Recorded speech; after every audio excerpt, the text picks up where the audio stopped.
Welcome to Never Shut Up. It's your boy Marcellus, Wiley, Dat Dude up in the building. I don't even feel pretentious wearing this, right? And I know I should, at least an inch, at least a piece of me should feel that way. But all I feel is the love. Like I got love for y'all. Man, I'll be transitioning in this part. You know we got Friday swag away today, and somebody out there is going to win it. And I know who you are, but you don't know who you are just yet. So stay tuned throughout the show. And the 100K giveaway, which is what, a little over 1,000 away? All we need is some people in Liberia and some people in Argentina to just subscribe, and we there, man, because we got every other country belt. And we got these playing cards as well. And you heard that, and I'm going to hook you guys up. Penmanship on point. But you know how we start off every show. What's up with that dude?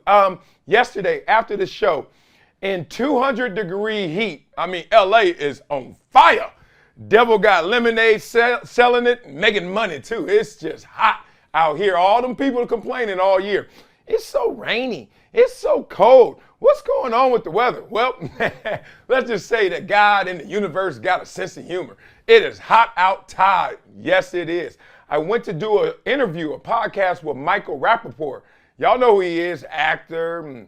What else is he? Entertainer, a comedian. I don't know. He does everything. Remy on the Roof. That's all I know. Remy. I've been knowing him forever, like pre-ESPN days, and he was big time, man. So it was good to just sit down and talk to him. One of my favorite cats to talk to. We always DM, we always text, we always stay in contact, even though, he got that New York state of mind. You know what I'm saying? I'm West Sia, Falia, Nia. You know what I'm saying? So we kick it still. Had a great interview. Can't wait till y'all see what we put together. Other than that, I had a call with a company that Michael Irvin is part owner of. Interesting, right? And I was like, oh, and they were talking really good. So look for me and Michael Irvin to be working together soon, maybe, probably. We don't know. We'll see. One of those. But basically, Michael Irvin's still out there making some headway despite that suspension that he has at the NFL Network. So don't feel too bad for your boy because he's still out there doing big things. And other than that, I had to flake on Clayton Kershaw's ping pong tournament, which I look forward to every single year. Can't wait till they turn into a pickleball tournament. It's happening, trust me. Ping pong, this is probably the last year of the ping pong. But I know Clayton off the field actually started me just covering the Dodgers, doing interviews, et cetera. But then, like 10 times over, if not more, we just start connecting because our kids were doing the same activities. So it was kind of fun, you're sitting in there watching your kids go through the bouncy house or the jump ball, and you're like, oh, hey, Clayton, how's it going? We just chopped up wood, so I've always supported them. Couldn't make it last night. I'll tell you why at the end of the show. But right now, let's get into the show with Mike Tirico, who says he wasn't frustrated, irritated. Sometimes I don't know myself. I'll be too numb to feel something sometime, so I dig deep. Where that from? He said he wasn't frustrated waiting for Al Michaels to leave NBC. That's interesting. Let's talk through it. Mike Tirico joined NBC, after he was with ESPN forever. And then many expected him to have that top role over there to fill the shoes of Al Michaels. However, Al Michaels just sat around and chilled for about 6 years while we all watched Mike Tirico kind of do all these other duties, right? So eventually Michaels left for Amazon and the Thursday Night Football production, and Tirico immediately assumed the role of lead play-by-play man for Sunday Night Football, which is now the biggest thing in football. Like, damn. They came into the building and straight jacked Monday Night Football. Like, give me that. Monday Night Football, when I was growing up, when I was playing, Monday Night Football was it. Now it's Sunday Night Football. And watch this. Don't blink. That Thursday night going to be a little more special than Monday night, I think. Because you know why? It's not about who's broadcasting in the games. It's about how you living. Sunday is perfect. It used to be Church's Day. It was a holiday for the Lord. And then NFL said, give me that. And the NFL took Sunday from the church, right? Then they had Monday, right? We were loving Monday because it's like, oh, we just started our week. Oh, we still got a little more football left. But then Thursday has now hijacked it because Thursday is the new Friday for all the people that hang out. Yep. They go to work Friday kind of leaning, hurting, drunk, hungover. But it's already, they extend their weekend by going out Thursday. Then you go to work Friday, you hurting, but you still there. And then you got Thursday night, you went out, you got Friday night and Saturday night with a recovery day and night of Sunday to get ready for work on Monday. I'm just trying to let y'all know, watch out for Thursday night football. It took the best day available. So getting back to Mike Tirico, he was there from 2016 and finally got the opportunity now. So people were asking him, hey, Mike, were you irritated, frustrated at all? And it didn't seem like he was. He says, I probably would have gotten frustrated if we didn't have the Olympics, Notre Dame football, and all the stuff that I'm involved with going on. So he named a bunch of stuff that he was doing, hosting Football Night in America, Notre Dame games, Indy 500, horse racing, Triple Crown, numerous PGA Tour events, and the Olympics. All right, and then at the last one, he said, look, the Olympics is a full-time job as it is. Now, when he listed off all those things, which included horse racing, Triple Crown, and numerous PGA Tour events, Mike Tirico is a different dude. Me and him used to talk a lot. I remember one conversation we had that was really good. He told me how much he loved live events. And I told him how much I hated live events as a broadcaster, but loved the studio. And he told me how he loved the studio, but not as much as live events. And I remember we were talking about it. And I had to fully respect him for his lens of looking at broadcasting. He liked going somewhere. It's a Sunday game, right? So you get there Thursday night. Then you check in and everything. You chill, get a nice dinner Friday. You go to the practice, check everyone out. Go for interviews. Saturday, you interview the team that's coming in. Go to a nice dinner. Sunday, you get all juiced up and ready. Get your lather on, whatever lather you get as a broadcaster. And then you get ready for the game. You call the game. You got the same energy, it feels like, as the players, as the fans. You call that game. And then you may catch that flight that night out, or you stay the night, and then Monday you're back home. And I looked at him when he was saying all that, like he was telling me that schedule for what he had then. I was like, that's too much damn time for only 3 hours of work. I was like, you there from Thursday to Monday maybe, and you got 3 hours of work, and you only got like 8 minutes of FaceTime? I was like, dog, so no sir, not me. I like the studio, not because of the glamour and the camera always in your face. Nah. Because you know in the studio, it's only like 2 producers, a cameraman, and like some operator. It's only like 5 people there, but millions are watching, but only like 5 people there. It's crazy. I liked it because the show is at 12, it ends at 2, and deuces. Like, I can have a life, I can have a family, I can have structure, I can have presence. I spell love T-I-M-E. So I got to give them time. I was like, I don't want to be on the road. I played in the NFL. All that traveling was forced on me.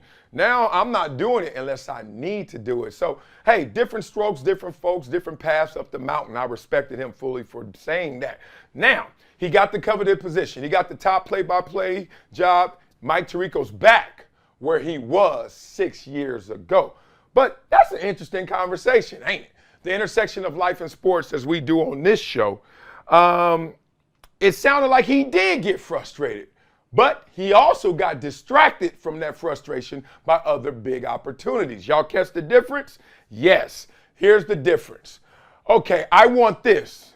Now, since I'm not getting this, frustration will mount. That's how life goes. That's how humans are programmed.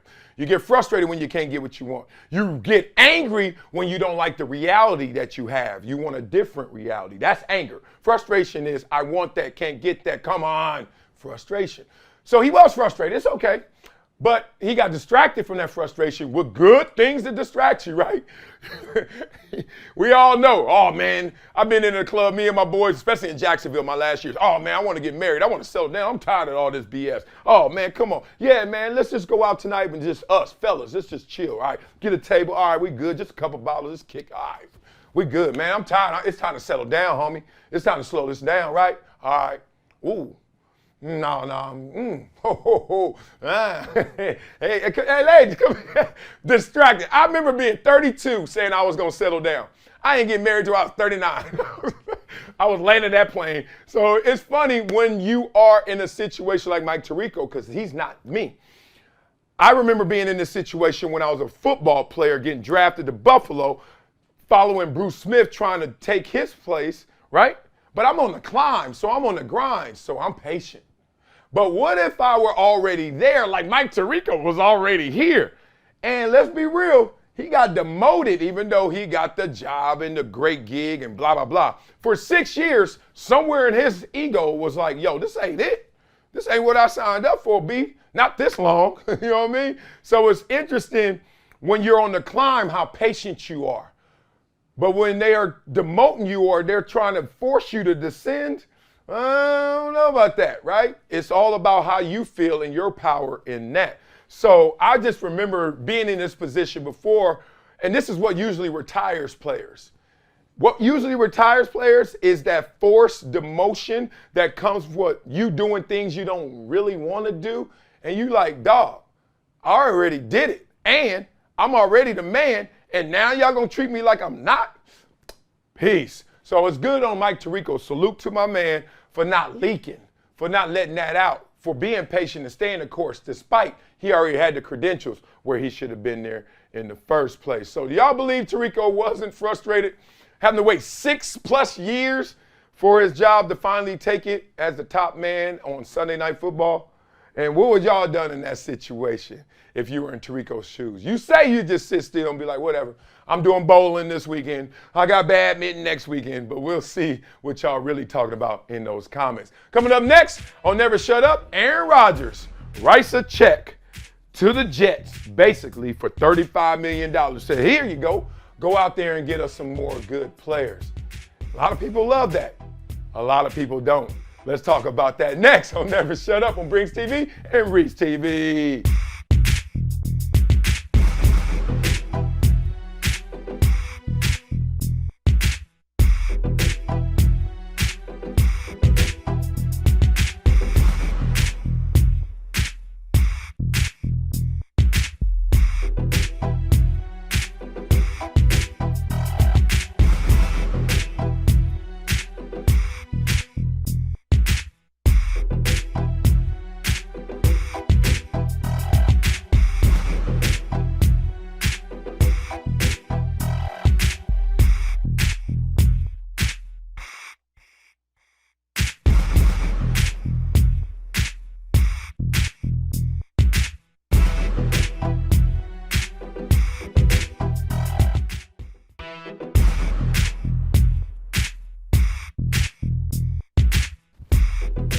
Welcome back to Never Shut Up. It's your boy Marcellus Wiley out here, used car salesman with this book for a winner today.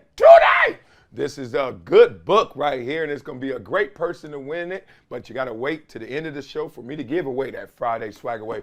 And whoever guesses when we go over 100K, we got this right here. These cars, that thing thick, look like a Las Vegas playing deck right there. And you get the Wiley jersey from the team that doesn't even exist anymore. The San Diego Superchargers now. Woo! Used to get me hype on that song. All right, let's get into this story. Now, with the Jets and Aaron Rodgers and this $35 million sacrifice. I don't like counting nobody money, but I also don't like when they spend it frivolously like in this manner. He did just that. Let's talk about Aaron Rodgers and his decision to take an unprecedented pay cut. And it sends a championship message to the Jets locker room. Sure it does. Creating financial flexibility to pursue free agents, such as running back Dalvin Cook. I like that. Can't lie to that. Now, this is according to who? Of course, their head coach, Robert Saleh, and a couple of players. So here's Saleh right here saying, I think it says a lot when the best player on your football team, a Hall of Famer, is willing to sacrifice something because he wants to win, which is ultimately what we're all here to do. This was Aaron. Aaron wanted to do this. All right. Then they got Tyler Conklin, the tight end. He said the message we're getting is he wants to win a Super Bowl. Okay, here we go. More kumbaya. It shows he puts the team first, said Jordan Whitehead. He sees how good the team can be. So thanks to the Rodgers sacrifice, the Jets now don't have any salary cap concerns. Check this out. He signed a restructured contract in which he gave back $35 million, and he was due to make $110 million in guarantees on his previous contract that he inherited from the Green Bay Packers, correct? Right? But the new deal includes $75 million in guarantees and his total compensation for 2023 and 2024. So he's only going to count $8.9 million against the salary cap. You know how much Zach Wilson costs on the salary cap, how much he is going to cost him 9.6. Yes, Aaron Rodgers is less of a cap hit than Zach Wilson, who's going to be on the bench. Ain't that crazy, right? So Rodgers' cap charge is the third lowest among starters, no longer on rookie deals. Salute. So here we go. Some more quotes before I get into my quotes. Yeah, there's money and fame and that good stuff, but at the end of the day, we're all happy when we win, said the head coach. What? What did you just say? Talk to me when you get fired, if you ever get fired. For him to look at this organization from the outside looking in and feel like we're doing a lot of things the right way, we brought in the right people. We brought in the right coaching staff. We brought in the right management. For him to take a shot on us, I think it speaks volumes. We're grateful for that. All right. Love all that. I ain't going to bore y'all with these contract details anymore. But I got one more quote from Conklin, my tight end, who says, for him to be willing to do that and allow us to go out and get players, whatever position it might be, is awesome.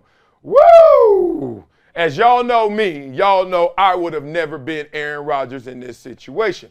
Now, maybe somebody is already saying, well, that's why you didn't win a championship, Wiley. And I'll be like, oh, well. You know why? Because, I'm the only one that is here that cares about winning? Wait a minute. Is the owner taking a haircut? Hey, big dog. You hear me up there? You taking the cut? Oh, no? Oh, okay. Hot dogs going to cost more this year. Guarantee you. Go to the stadium. Hot dogs and beer are going to cost more this year. You ain't taking a haircut? Interesting. General manager, team president, anybody, somebody, everybody, scream. Y'all taking haircuts? No? Oh, y'all want to win? Oh, y'all do. It's on the players. Okay, so y'all pay us wait a minute. Y'all pay us to take haircuts so we can win, but y'all pay us so we can play for our efforts. Oh, that's what we do. Okay, this is all bad. Let me tell you why it's all bad. It's one of those plays. There's two reasons why it's bad. One, there's no guarantee that $35 million is going to be spent wisely, and two, it's going to help y'all. Let me give it to you like this. The teams that spend the most money on players don't win the Super Bowl typically. And the teams that spend the least on players certainly don't win the Super Bowl typically. So wherever you land in there is just where you land. It ain't a financial conversation to win a championship. It's a talent, chemistry, coaching conversation before we even get into the numbers. What was it, 2 Super Bowls ago? The team that spent the most played the team that spent the least. I saw that and I was like, damn, this is rando. But the point is, that's how rando it is. So why are you now going to inject your hard-earned money, Aaron Rodgers, into this equation to hope you're going to solve it? Because it's not even one of the dominant variables. I digress. The other one is, as much as everybody tries to say, kumbaya, oh, Aaron Rodgers, let's be real. Aaron Rodgers is doing this for a PR play. He's 39 and he's trying to buy back some of the PR that he lost over the years. When he was in his prime, that's when you take your pay cut like a Tom Brady. If you're going to take a pay cut, do it when you're at your best on a team that is ready to go out there. You remember those 13-3 teams, 13-3 teams, 13-3 teams, number 1 seeds? Where's the haircut? No? And now you go to the Jets where y'all don't even have chemistry yet. You do have talent, I'll give you that. Coaching, okay, we'll see. I mean, you did get Hackett, and Hackett wasn't good in Denver, but he was good with you, so we'll see. Solid looks solid to me as well. But the point is, you didn't do this then, but you're doing it now. I've seen players do this before.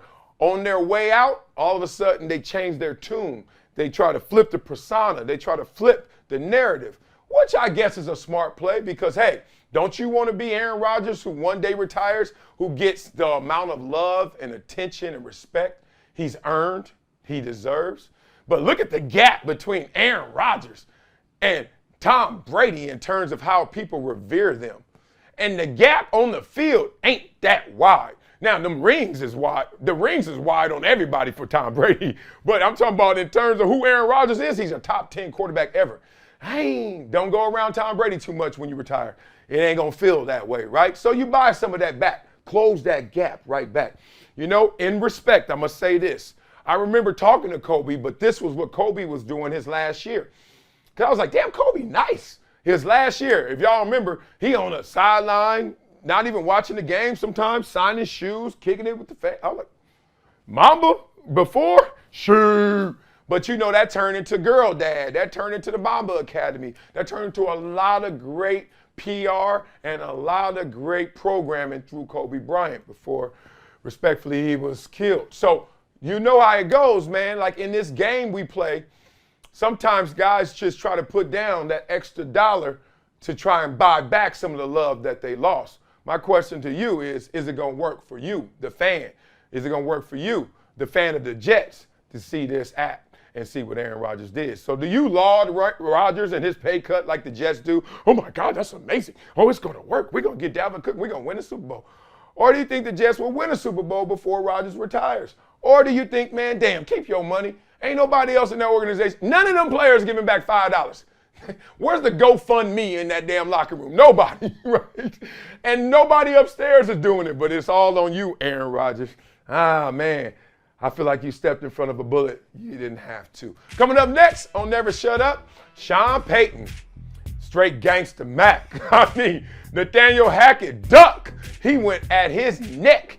And he talked about how bad a job Nathaniel Hackett and everybody did in Denver last year, including taking shots at the Jets and Robert Saleh this year. Let's talk through that next. Never Shut Up, Brinks TV, Reach TV. Night, night.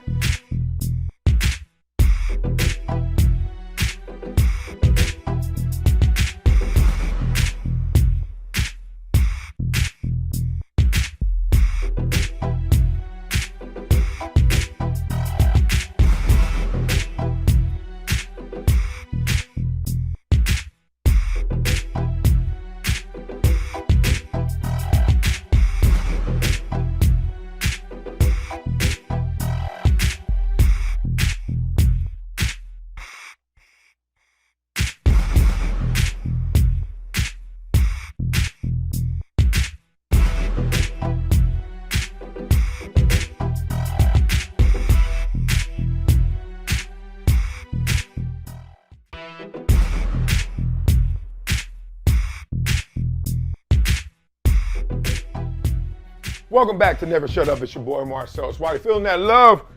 Woo! I'm over here at 265, y'all. I'm going to put it up. I'm going to post it for y'all. I lost 17 pounds in 5 days, something crazy like that. Got Vegas coming up. Got to look good. You know what I'm talking about there. This book, not only does it look good, it reads well. We got that for you. Friday Swagger Way. Wait, almost there. I'm going to tell you who it is. We got these cards, and we got this straight out of Jersey for whoever guesses when we go over 100 KKK on the 100,000 subscriber list. It's coming. We have 1,000 or so left to go. We right there. Now let's go into this story right here where Sean Payton, Lord. Oh, I love him when they keep it real. Oh, because I hate when I know cats and I talk to him. You know, Sean was working at Fox and I just known him over the years. And you see him, and it's a whole different convo than when we put on the suits and we go, hello and welcome to today's NFL on Fox. You know, like, shut up, man. I don't want to hear that. Tell me what you told me. Tell them what you told me. Go ahead. No, well, he just did. He called the work of Nathaniel Hackett and his staff, what they did in 2022 with the Broncos, one of the worst coaching jobs in the history of the NFL. Now, that could have been the whole article, and I would have been like, that was the best article ever. But he went deeper. And he said there were 20 dirty hands around quarterback Russell Wilson's career worst season. That includes just 16 touchdown passes and a league-high 55 sacks. You're too damn old to get that many sacks. Goodness. Ultimately, Payton summed it up with everything I heard about last season, we're doing the opposite, 180 for real. So Payton also took Hackett and his new employer up to task where he said, you know, let's talk about Hackett as an offensive coordinator now. It doesn't happen often where an NFL team or organization gets embarrassed, and that happened here. Part of it was their own fault relative to spending so much bleeping time trying to win the offseason. The PR, the pomp and circumstance, marching people around and all this stuff. Ooh, we're not doing any of that. The Jets did that this year. You watch Hard Knocks, all of it. I can see it coming. Remember when Dan Snyder put that dream team together? I was at the Giants. I was a young coach. I thought, how are we going to compete with them? Dion is there now. That team won 8 games or whatever. So listen, just put the work in. Amen. all this like dream team, talent team, hard knocks team, Aaron Rodgers 35 million, bring in new players team. Bruh, it don't matter. Like, this is such an inside football, outside football convo. And I'm not trying to exclude people, but I just get a little like agitated when I'm like, dog, do you really know what it takes? And then even if you know what it takes, doesn't mean it's gonna work. Like they always say, you gotta give 100% to give yourself a chance. But even if you go 100%, I'm not guaranteeing you're gonna do it. So you gotta remember that. Everything you do, dog, it ain't no guarantees, even if you do it right. So stop with all this other stuff, the PR of it.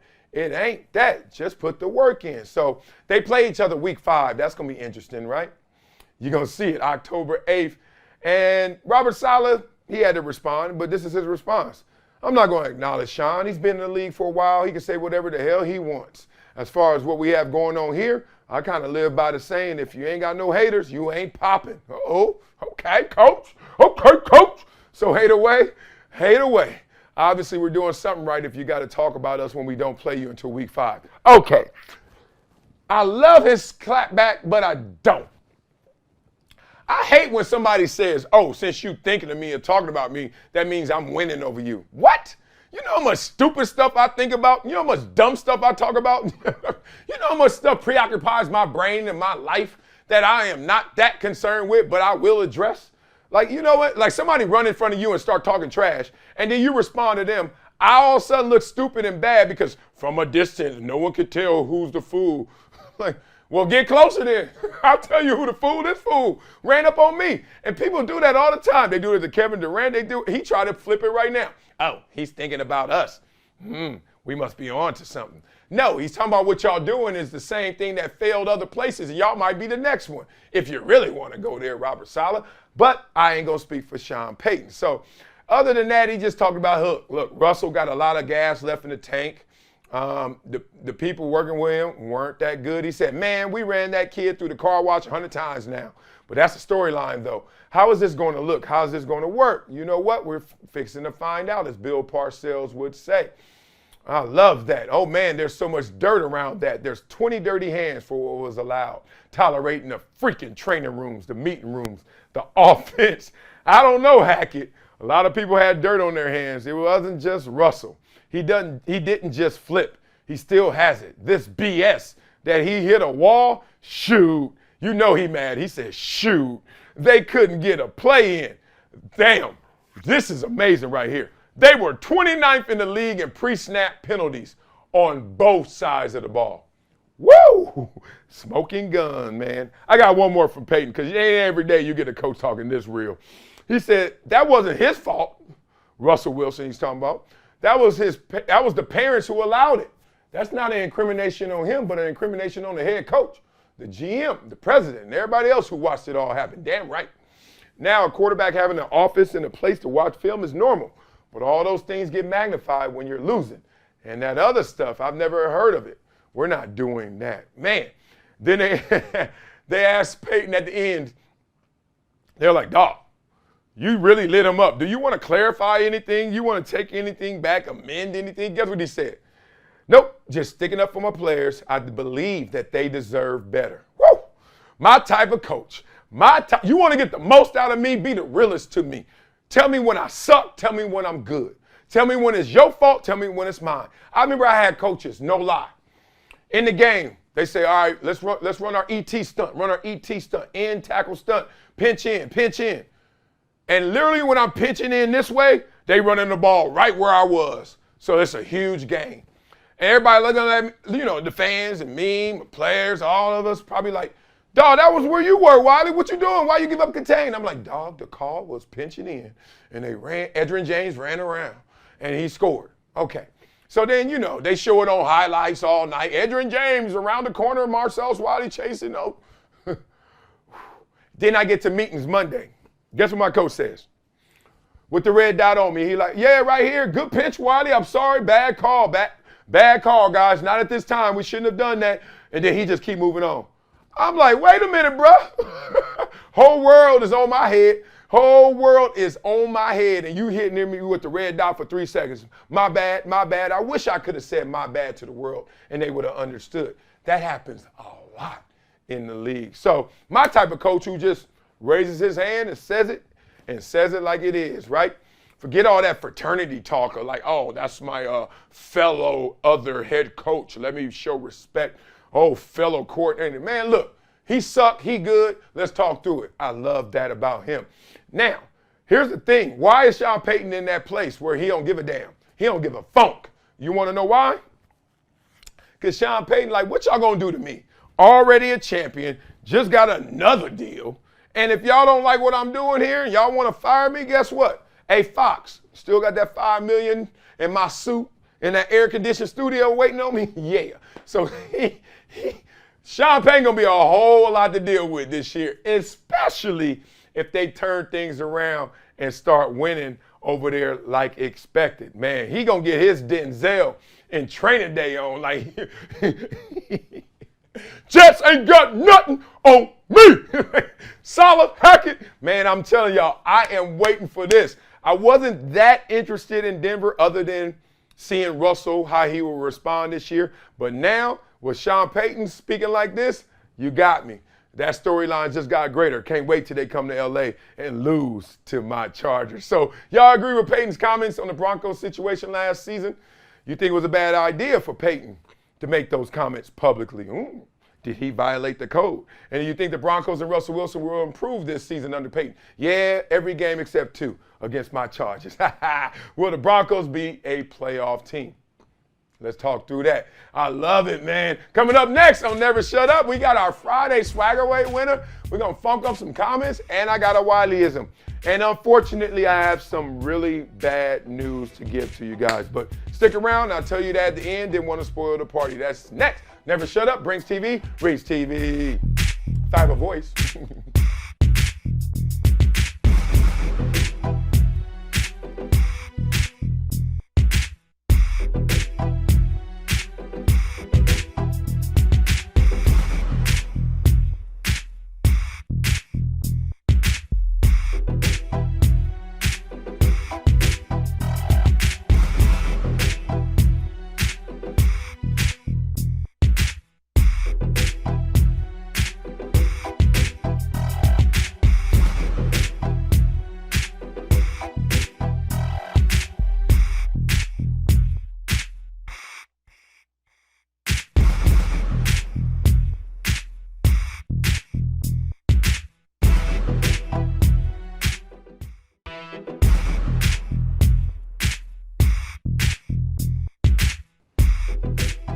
Welcome back to Never Shut Up. It's your boy Marcellus Wiley on this Friday. So I got love. Friday swagger away. Here you go. Somebody gonna win this in a few minutes. I'm about to announce who you are. Who you are. The Shiny Star. And somebody's gonna get this. Not announcing this yet, but maybe this weekend, next week for sure. We're gonna have our 100K giveaway.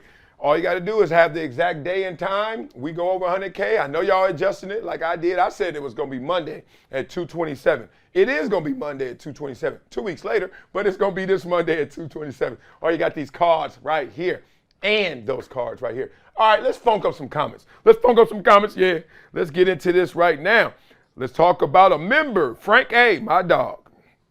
The less Deshaun talks about that situation, the better. Let's be real. Anything he says on that subject will be unsatisfactory. So keep it strictly football and respectfully decline to talk about anything else. No lie, when I read what you said, that was the first time in my life I ever said, you know what? If someone asks me a question, maybe I will have to just plead the fifth. Like, I ain't saying nothing on that. You know why? Because there's nowhere he can step. They always say avoid the landmines. I'm like, hey, coach, they're all landmines. Like, nothing out there is nothing but bait. So I give you that. There's been a couple times in my life where I'll be like, maybe you shouldn't answer the question because I answer every question. Don't give a damn.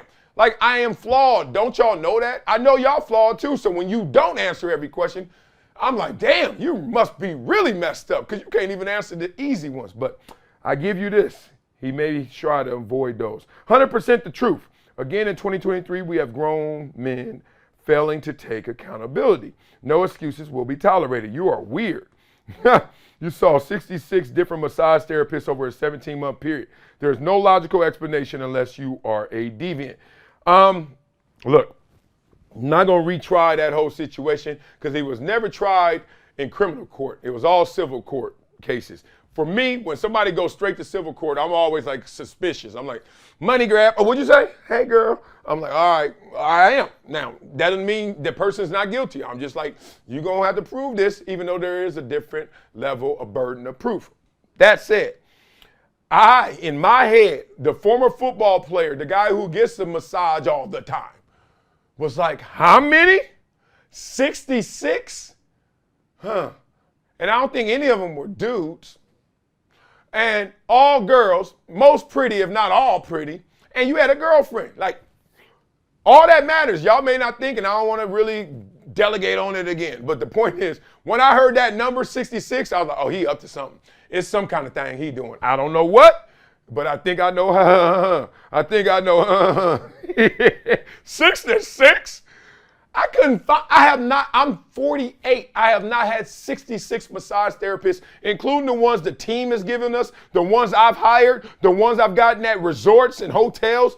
I have not seen 66 different people rubbing lotion on me. No, I haven't. Girlfriends included. No, I haven't. It's crazy, man. He did a whole lot. Man, Deshaun, goodness. All right, let's get into this one. Bomani Jones out at ESPN. Bomani will be a good pairing with Skip on Undisputed. He's smart enough, opinionated enough to logically and verbally joust with Skip. No way did you say that. Yo, I ain't lying. Soon you say, we got another one. We got Max. We got, who else we had? Michael Irvin, Keyshawn. We got this one right here. Ooh, that's dope. I would love to see Bomani Jones doing it. I could see Bomani because he got that, like, he could play off you well. Like, no. I heard you say that right there. Right? He used to do it with Dan. He used to do it with Pedro, wasn't it? He went to Harvard, so I don't know his name. Yeah, man. I like that a lot. Bomani out, I'm gone. He was the last person at ESPN that was connected to the good days. Okay, look, fans. This is not how you show loyalty to anybody or you're mad at somebody. Stop with this whole, oh, I don't like that you left. I'm never watching them again. Oh, I'm mad that you interviewed them or said something good about them. I'm never talking or watching your show again. Stop. It does. One, you sound childish. No one is up here trying to say ban ESPN, bruh. Watch what you want to watch. But if Bomani's gone, weren't you watching one other thing on there? And if you were, keep watching it. Like, dog, miss me with that. I hate when cats come up to me, man, I ain't messing with them no more. Why? Because what they said to you, what they said about you. I was like, that's just me, though. Don't you know other people? Like, you ain't got to show me that fake love like that, dog. I'm telling you, love is deeper than that. Love ESPN for whatever you still like, and still love Bomani for wherever he goes, and love me where I'm at. That's it. You big enough to do all three. Stop with that stuff. People be sounding like kids when they say that. All right, here we go. I didn't even know Bomani was still there. Well, I shouldn't have said all what I just said because you didn't even know he was there. This next guy. All right, let's get into this member comment. Member comment? Mark McFarland says, my dog, my thoughts is the steroid conspiracy that surrounded LBJ and Dwayne Wade has something to do with this. Oh, my God. They say steroid usage can affect your offspring, and look at D. Wade's son, daughter, and now Bronny. Also, a lot of old school wrestlers' children have genetic health issues too. Just my 2 cents on the subject. Look, it's a dangerous line between conspiracy and then like reality. It's dangerous. I don't like to go too deep into it without either a life lesson at the end of that tunnel or some facts to lead me to that place at the end of the tunnel. I will say this. None of them ever got caught for that steroid stuff, right? Am I right? I think so. So I'm not going there. I will go here. Whether it was Hank Gathers back in the days, you know, or Reggie Lewis back in the days, myself had a little heart issue, etc. A lot of guys, I know people tracked all sports, passed out. You know what I mean? Minnesota Vikings, big tight end, tackle, too big probably, but still passed out. I think Corey Stringer or something. Point being, like, dog, let's not act like the vaccination was the first day athletes start passing out. Like, y'all, like, really? Dog, black it out. First of all, it's just like concussions. Like when I played, we didn't get concussions. We got our bell rung. Then when I retired, they were like, oh, because of the lawsuit and all that, concussions. I was like, oh, okay. Before that, I used to black out. Like, don't get it twisted playing football. Oh, I'll be like this. I don't know where I'm at. So the point is, people have passed out too before playing football. I had one teammate passed out, Eddie Richardson, big old dude, just Jamie Nails in the NFL, 2002. We playing them in practice. One of those practice scrimmages, passed out. Let's not put it all on the vaccination, man. Matter of fact, let's not put none of it on it to me. I don't see it. I've seen guys pass out way before COVID. Here's another one. How would Whitlock even pretend to know what someone in tip-top shape would or wouldn't do to their body? That was a joke. Y'all stop. That ain't right. That ain't even that funny. First of all, it ain't that funny, but too obvious. You know, you can't do that, man. You can't write that. You got to say that and say it fast. But also, Bill Belichick know what he's talking about in football, right? And Bill Belichick does not look like a football player. He did play football, Wesleyan. He did play center. The point is, you ain't got to always look the part to be the part. That's my point. So leave my boy Whitlock alone. And y'all get mad that he my boy. Sorry, I'm big enough to have friends that you don't like too. Y'all so silly out here. Let's get to a Friday swag away, man.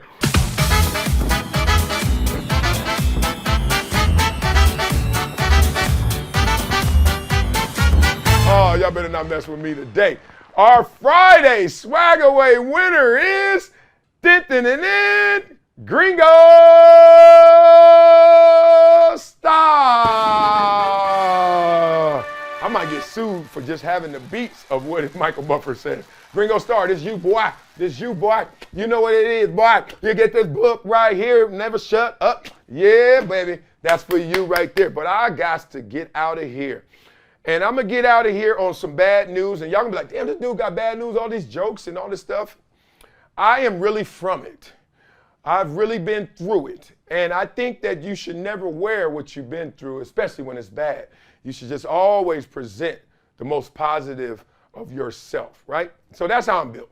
I don't care what I go through, I ain't bringing it home. I don't care what I go through, I'm going to find the lemonade out of it, right? Not the lemon. So got some really bad news last night that my mother-in-law, so my wife's mother, passed away of cancer. So you guys know, if you've been watching the show enough, I've been talking here and there about it, not feeling her best, blah, blah, blah. Same way my mother passed away some 20 years ago almost. So, you know, the house is a little dark right now. Haven't told the itty bitties just yet because you gotta pace that out. That's one of those things you gotta pace out. Because you gotta have answers and you gotta also give some action to those answers, right? So they live in Canada, we don't, so it's a lot going on right here. So not to bring it dark, that's why I didn't say this in the beginning, because I wanted y'all to enjoy the show. Now, I'm able to compartmentalize, right? I have this ability, we all do, but I really tap into mine, where I won't let death get in the way of me living.